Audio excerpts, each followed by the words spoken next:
Be ready. 15 seconds.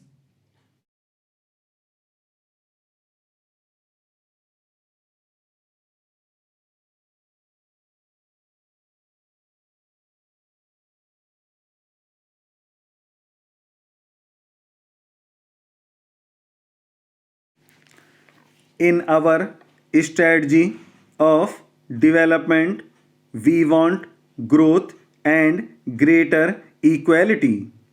We want to prevent concentration of economic power. That is why we must help the public sector as well as the cooperative sector to grow, both absolutely and in relation to the private sector.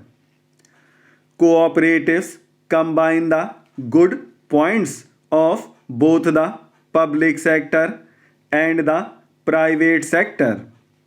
They give a voice and sense of participation to the ordinary man. They are based on voluntary union and democratic control. At the same time, they can take full advantage of modern large scale management. If I may say so, the cooperative way is a civilized way of working, providing as it does the means of diminishing large scale ownership by individuals and groups, but without sacrificing the advantages of big units essential for the application of modern science and technology. The cooperative thus bridges the gap between the small unit and technology. Dream cannot become realities unless there are material factors by which we can implement them. It is only through science and technology that we can supply these material conditions. Even the so called advanced countries assign a major role to cooperatives.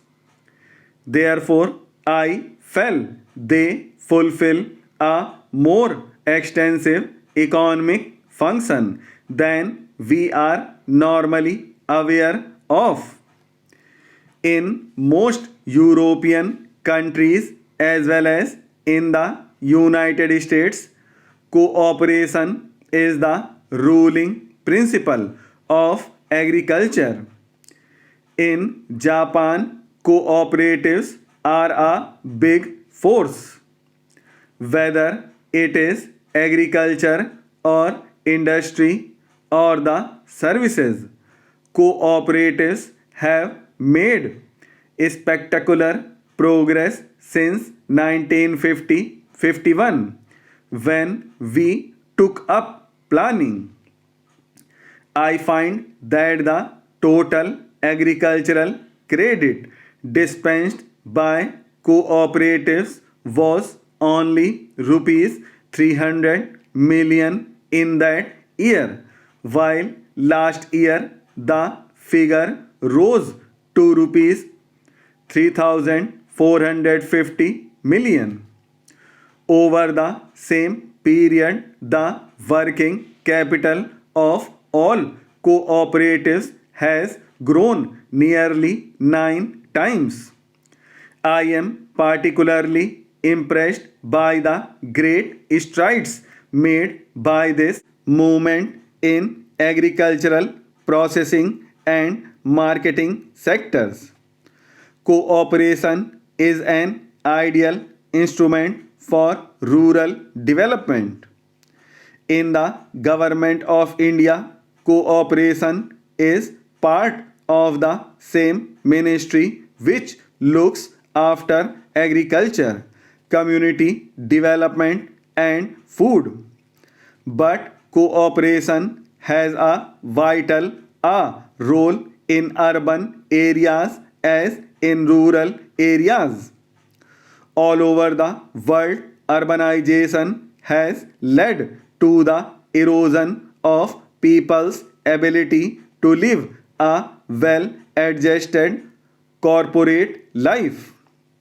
People might reside together in cities, but they are isolated and lonely and do not seem to live together. Our cooperators should devote more attention to the consumer movement. The unity of consumer cooperatives is not limited to the fight against rising prices. We have another fight hardly less important, which is that for quality. Cooperatives can ensure quality in what is produced much better than private trade can.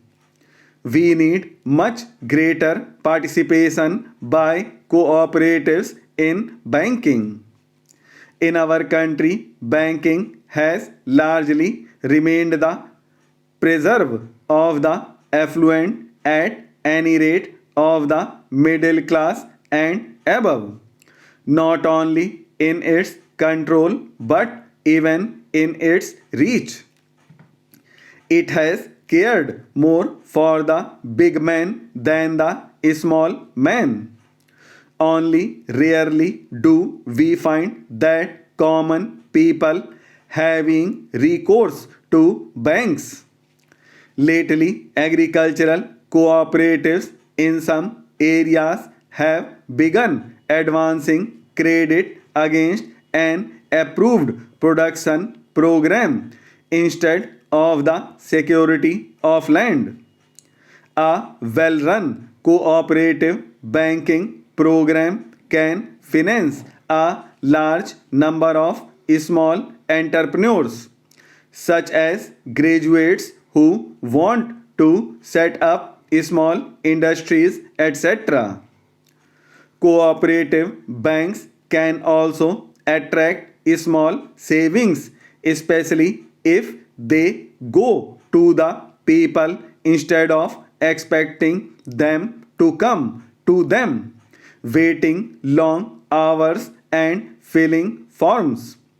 I believe some banks in western and southern India have already made a beginning on these lines. Having spoken of the cooperatives, I must also sound a note of caution. Not all that we hear about the actual working of cooperatives flattering. There is the general belief which I mentioned that the cooperatives help the bigger people rather than the small people. Such a state of affairs would defeat the very purpose of the cooperative movement. Secondly, our cooperatives seem to have become far too dependent on financial aid from the government. This is a negation on the basis of cooperation, which is self help and self reliance. Thirdly, there is also a widely prevalent feeling that cooperatives are too mixed up with politics.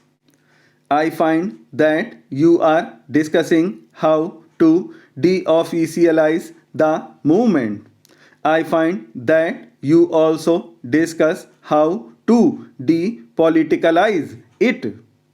The history of the cooperative movement in India of the late 60 years shows that wherever the movement is strong, it is due to the selfless work of dedicated individuals who are steadily resisted the temptation of politics.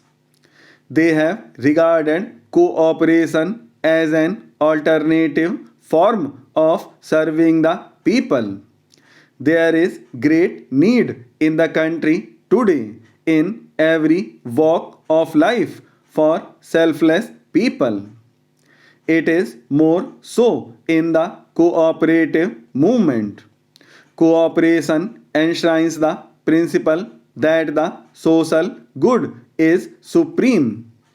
It is because cooperation is a form of social control and also helps the common man to improve his lot.